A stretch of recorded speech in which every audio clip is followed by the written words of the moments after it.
When we took this on, we knew it was a massive undertaking. It's the biggest launch in the history of the company.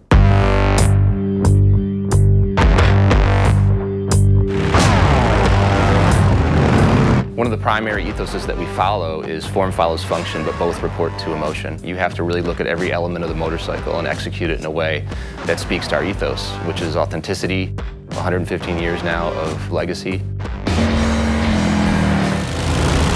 It was exciting and a little scary, designing brand new product and bringing in the latest technology and the features, but we need to retain the lineage, the DNA, the styling cues, and keeping what makes a Harley a Harley. We wanted to bake in the soul of a Harley-Davidson motorcycle, and we talked to customers around the world and kind of picked their brains about what they'd like to see from the next generation cruiser from Harley-Davidson.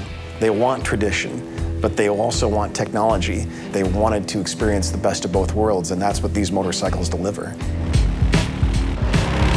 So there's 8 models in the lineup. Each model has a defined personality, if you will. It's about fit and it's about attitude, and they each have their own unique feel, and it will be different for each customer. They'll find the bike that they'll fall in love with. These are game-changing motorcycles. Everything about these motorcycles is an improvement over what our current bikes are. People's minds are blown.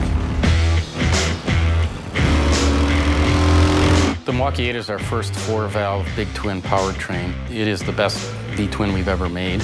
We did some benchmark testing against our current twin cam high output 103. That Milwaukee 8 rider is going to be 3 bike lengths ahead of the twin cam rider from 0 to 60.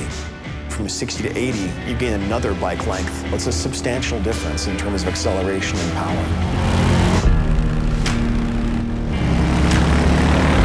So let's talk about the Softail frame. Our very first motorcycles were rigid, so the rear wheel was actually rigidly mounted to the frame. They had a really beautiful aesthetic. There's a line that goes from the front of the motorcycle all the way to the rear axle. With the Softail, we're trying to emulate that whole aesthetic. We're trying to make the motorcycle look like it's a rigid, but it actually does function amazingly well because there is suspension that's tucked under there now.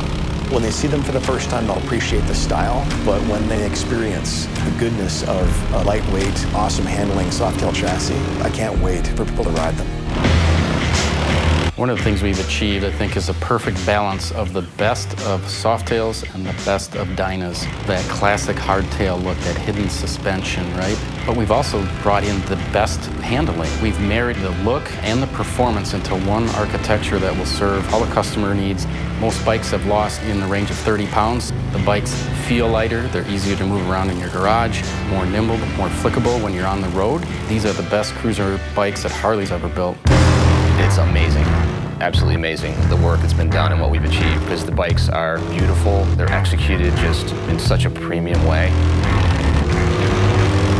And then they just ride. They ride amazingly well.